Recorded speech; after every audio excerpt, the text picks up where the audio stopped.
안녕하세요. 매일 아침 말씀 묵상에 오신 여러분을 진심으로 환영합니다. 오늘은 10월의 마지막 날이네요. 10월 31일 일요일 가감하지 말지니라. 제6과 이처럼 큰 나라가 어디 있느냐를 배우겠습니다. 신명기 4장에 있는 말씀을 다루게 되겠습니다.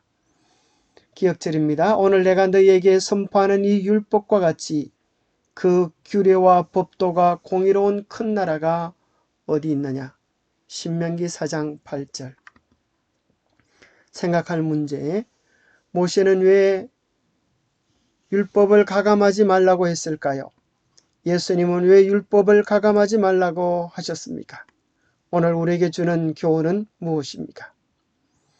모세는 왜 율법을 가감하지 말라고 했을까요? 신명기 4장. 이스라엘아, 이제 내가 너희에게 가르치는 규례와 법도를 듣고 준행하라. 그리하면 너희가 살 것이요 너희 조상의 하나님 여호와께서 너희에게 주시는 땅에 들어가서 그것을 얻게 되리라. 내가 너희에게 명령하는 말을 너희는 가감하지 말고 내가 너희에게 내리는 너희 하나님 여호와의 명령을 지키라. 이게 모세는 이야기합니다. 하나님의 규례와 법도를 듣고 준행하면 첫 번째 살 것이다. 생명을 얻을 것이다 라고 이야기하시고 하나님의 명령을 준행할 때에 땅에 들어갈 수 있겠다. 약속된 땅에 들어가서 얻게 되겠다. 그렇게 이야기하고 있습니다. 반대로 가감하면 어떻게 될 것입니까? 그 땅에 들어가지도 못할 것이요 그 땅에 들어갔다 해도 살지 못할 것입니다. 신명기 12장 32절에도 반복하여 말씀합니다. 내가 네게 명령하는 이 모든 말을 너희는 지켜 행하고 그것에 가감하지 말지니라. 하나님의 율법을 변경시키거나 폐하려고 했던 것은 사단의 정신이었습니다. 사단은 그가 하늘에서부터 시작한 일 곧 하나님의 율법을 변개시키기 위하여 구람이 없이 끈질기게 온갖 노력을 기울여 왔습니다. 그는 자신이 타락하기 이전에 천국에서 제시했던 이론, 즉 하나님의 율법이 불완전함으로 개정할 필요가 있다고 주장한 그 이론을 세상 사람들이 믿도록 하는 데 성공하였습니다. 소위 기독교라고 공언하는 대부분이 저들의 말을 표명하지 않을 때에는 행동으로라도 동일한 오류를 받아들였다는 사실을 나타내 보여주고 있습니다. 하나님의 계명은 하나님의 성품입니다. 하나님의 성품이 바뀔 수 없는 것처럼 하나님의 계명 역시 불변하여 온 우주를 통치하시는 하나님의 통치 원리가 됩니다. 그런데 사단은 하나님의 계명이 불완전함으로 개정할 필요가 있다고 하면서 바로 하나님의 품성의 잘못을 드러내려고 애를 쓰는 것입니다. 예수님께서도 신약성에 보면 율법을 하나님의 말씀을 가감하지 말라고 말씀하셨습니다. 바리새인과 서기관들이 예수님과 제자들이 손을 씻지 않고 음식을 먹는 것을 보고 비난을 했습니다. 그때 우리 주님께서 대답하시기를 너희는 어찌하여 너희의 전통으로 하나님의 계명을 품하느냐? 하나님이 이러셨으되 내 부모를 공경하라 하시고 또 아버지나 어머니를 비방하는 자는 반드시 죽임을 당하리라 하셨거늘 너희는 이르되 누구든지 아버지에게나 어머니에게 말하기를 내가 드려 유익하게 할 것이 하나님께 드림이 되었다고 하기만 하면 그 부모를 공경할 것이 없다여 너희의 전통으로 하나님의 말씀을 폐하는도다. 그 당시 바리새인들과 종교 지도자들이 부모를 공경하기 싫어하여서 이것은 하나님께 드림이 되었습니다. 고르반이라고 하면 하나님께 드려진 것이기에 부모를 공경하지 않아도 된다 하면서 하나님의 계명을 악용하여 부모 공경의 계명을 범하고 있는 것을 주님께서 책망하셨습니다. 그러면서 이 백성이 입술로는 나를 공경하되 마음은 내게서 멀도다. 사람의 계명으로 교훈을 삼아 가르치니 나를 헛되이 경배한다고 말씀하셨습니다. 하나님의 계명을 변경하거나 왜곡시키는 것은 하나님을 헛되이 경배하는 것이라고 예수님께서 단호하게 책망하셨습니다. 그럴 뿐 아니라 마태복음 7장 산상보훈의 내용에 보면 나더러 주여 주여 하는 자마다 다 천국에 들어갈 것이 아니요 다만 하늘에 계신 내 아버지의 뜻대로 행하는 자라야 들어가리라 하셨습니다. 그날에 많은 사람이 나더러 이르되 주여 주여 우리가 주의 이름으로 선지자 노릇하며 주의 이름으로 귀신을 쫓아내며 주의 이름으로 많은 권능을 행하지 아니하였습니까? 라고 말할 때 예수님께서 그들을 향하여 내가 너희를 도무지 알지 못한다고 하십니다. 그 이유는 그들이 불법을 행했기 때문입니다. 하나님의 계명을 변경하고 하나님의 뜻을 바로 드러내지 아니한 것 때문에 하나님은 그들을 모르겠다고 말씀하시는 것입니다. 얼마나 무서운 선고입니까? 우리 인생에 가장 무서운 선고가 있다고 하면 우리 주님께서 내가 너를 도무지 알지 못한다고 하는 선고가 아니겠습니까? 주님을 사랑하는 자는 그 계명을 지키게 될 것입니다.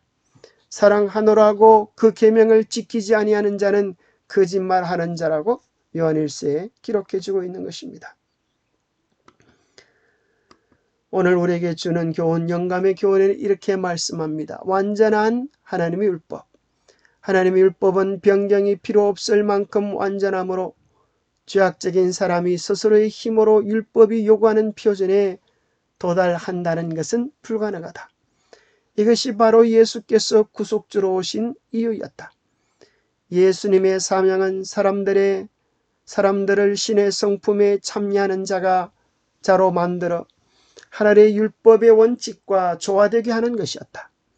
우리가 죄를 버리고 그리스도를 우리의 구주로 받아들일 때 율법은 높여진다. 하나님의 율법은 완전합니다. 인간의 스스로의 노력으로는 도달하기 불가능한 것입니다. 우리가 예수 그리스도를 마음의 구주로 받아들일 때 성령을 통하여 우리는 그 율법을 지킬 수 있는 능력을 얻게 되어지는 것입니다. 하나님의 말씀을 제하여 버리는 것, 하나님의 계명을 제하여 버리는 것의 위험성에 대하여 성경 제일 마지막인 요한계시록 22장은 마치 성경 말씀 전체를 자물쇠로 채워 놓은 것처럼 그렇게 확정적으로 이야기해 주고 있습니다. 내가 이 두루마리의 예언의 말씀을 듣는 모든 사람에게 정언하노니 만일 누구든지 이것들 외에 더하면 하나님이 이 두루마리에 기록된 재앙들을 그에게 더하실 것이요 만일 누구든지 이 두루마리 예언의 말씀에서 제하여 버리면 하나님이 이 두루마리에 기록된 생명나무와 및 거룩한 성의 참여함을 제하여 버리시리라.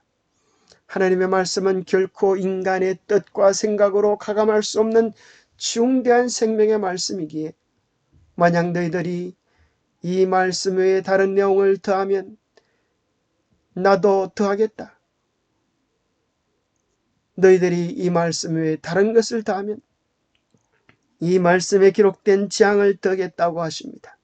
너희들이 이 말씀에서 어떤 것들을 제하여 버리면 하늘 거룩한 성에 참여하면서 너희를 제하여 버리겠다고 하십니다. 너희가 더하면 나도 더할 것이요 너희가 빼면 나도 빼리라 하시는 엄중한 경고로 이 하나님의 말씀은 마무리 지어지게 되듯 하나님의 계명에 대한 하나님의 태도도 엄중한 것입니다. 사단은 처음부터 영광스러운 하나님의 자리를 탐하기 위하여 전략을 세웠습니다. 감히 하나님의 그 엄청난 능력에 도전하는 것은 스스로의 자멸을 자처하는 것이었습니다. 폭력으로 무력으로 정복할 수 없다고 하는 것을 깨달은 루시퍼는 교묘하게 그는 하나님의 보좌를 탐하기 위하여 머리를 썼습니다. 바로 그것은 하나님의 법을 걸고 넘어지는 일이었습니다. 그가 바랬던 것은 하나님의 보좌입니다. 하나님의 자리, 지극히 높은 자와 비기는 것을 그의 삶의 목표로 두게 된 것입니다. 하나님을 당신의 보좌에서 끌어내리기 위하여 할 수 있었던 일은 무엇입니까? 바로 그것은 하나님의 율법을 터집 잡는 일이었습니다. 하나님의 율법이 문제가 있다고 하면 그 율법 속에 기록되어진 하나님의 품성의 문제를 드러내기 때문에 하나님이 온 우주의 왕으로서 그 품성이 합당치 않다면 마땅히 그 자리에서 내려오셔야 했습니다. 그래서 그는 하나님의 율법을 터집 잡는 것입니다. 하나님은 사랑이 아니십니다. 하나님은 공의롭지 못합니다. 그러나 그가 했던 말이 거짓말이라고 하는 사실을, 그가 했던 말이 얼토당토 안 한 말도 안 되는 이야기라고 하는 사실을 예수님은 십자가를 통하여 보여주시고 이 세상 모든 역사들을 통하여 하나님은 사랑이심을, 하나님의 율법은 공의로우심을 온 우주에 드러내실 것입니다. 그래서 결국 사단은 자기가 내세운 그 주장에 의하여 그의 목이 떨어지게 될 것입니다. 마치 다윗과 골리앗의 전쟁에서 골리앗이 누구의 칼에 목이 떨어집니까? 바로 자기 자신이 가지고 왔던 칼에 그의 목이 떨어지듯 루스벨이 내세운 그의 논지, 하나님은 공의롭지 않다. 하나님의 율법은 변경시켜야 한다라고 하는 그 논지가 결국은 하나님의 법은 공의롭고 하나님은 완전하신 분이시라고 하는 사실을 깨닫고 그는 피할 수 없는 멸망의 운명에 직면하게 될 것입니다. 그런데 안타깝게도 오늘날 사단을 따르는 많은 사람들이 있는 것입니다. 사단의 주장을 옹호하는 자들이 있는 것입니다. 그들도 같은 운명에 처하게 될 것입니다. 하나님을 사랑하는 자는 하나님께 속한 자들이고 하나님께 속한 자들은 하나님의 뜻을 존중하고 순종하는 자들입니다. 내 양은 내 음성을 들으며 그들은 나를 알며 나를 따르느라고 말씀하십니다. 주의 음성, 주님의 뜻이 무엇인지 잘 분별하고 하나님의 말씀을 가감하지 않는 우리가 되기를 바랍니다. 기도하겠습니다. 하나님 아버지, 우리로 하여금 하나님 말씀을 그대로 순종하며 따라가는 온전한 어린 양이 되도록 축복하여 주시옵소서. 이 세상에 하나님의 계명처럼 완전한 것이 어디 있고 하나님의 말씀처럼 온전한 것이 어디 있고 하나님의 성품처럼 아름다운 것이 어디 있겠습니까? 살아가면서 자꾸만 저희의 신앙을 합리화하며 세상과 타협하려고 하는 어리석음 저희를 용서하여 주시옵소서. 하나님의 말씀 앞에 정직하고 겸손하게 설 수 있도록 도와주시고 하나님께서 원하시는 방법대로 온전히 우리의 마음과 뜻과 힘을 다하여 하나님을 사랑하며 주님의 계명에 순종할 수 있는 믿음 가지게 하여 주시옵기를 우리 주 예수 그리스도로 머지하여 간절히 간구하옵나이다.